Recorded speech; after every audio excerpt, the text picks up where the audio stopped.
The only, issue I think I could have is just trying to get around one of them. If they don't know that I'm coming around them, it could be my corner. I could be at the apex fair and square and have beat them to the apex, but if they don't know that and they come down into me,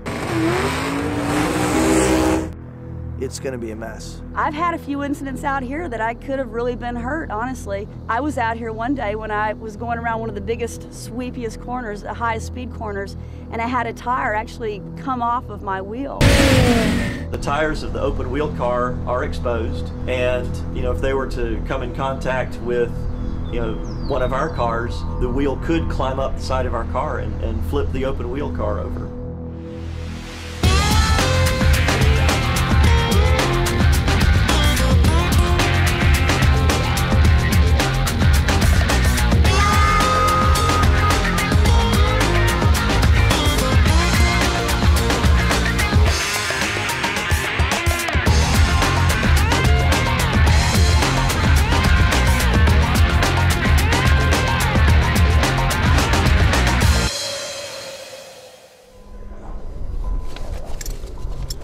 I'm not a professional driver.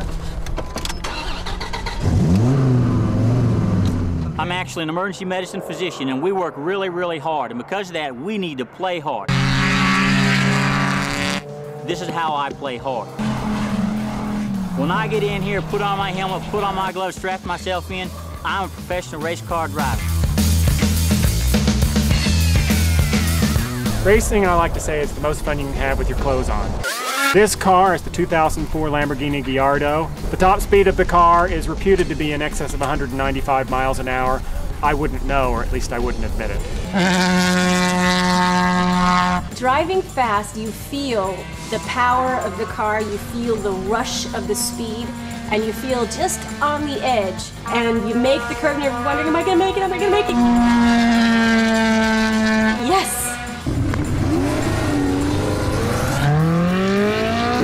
It's kind of like going on a roller coaster, but there's no rails. There's nothing to prevent you from, falling off the track or hitting something other than your ability to control the car.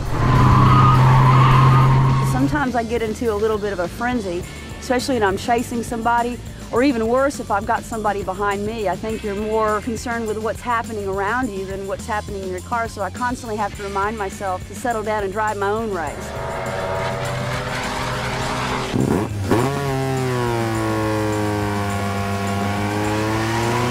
It's difficult to describe what it's like to be in the car because you're so involved doing what you're doing. I mean, you can hear the engine in the background, you can feel the vibration, you can feel the G-forces. Once in a while you get a whiff of somebody else's exhaust or their brakes, but you're so sort of focused on what you're doing, that kind of stuff all moves to the background. Sound plays a very important part. That's how you tell what's around you, what's behind you. You don't necessarily have to know by looking in the rearview mirror what's behind you. You can hear it, you can feel it coming.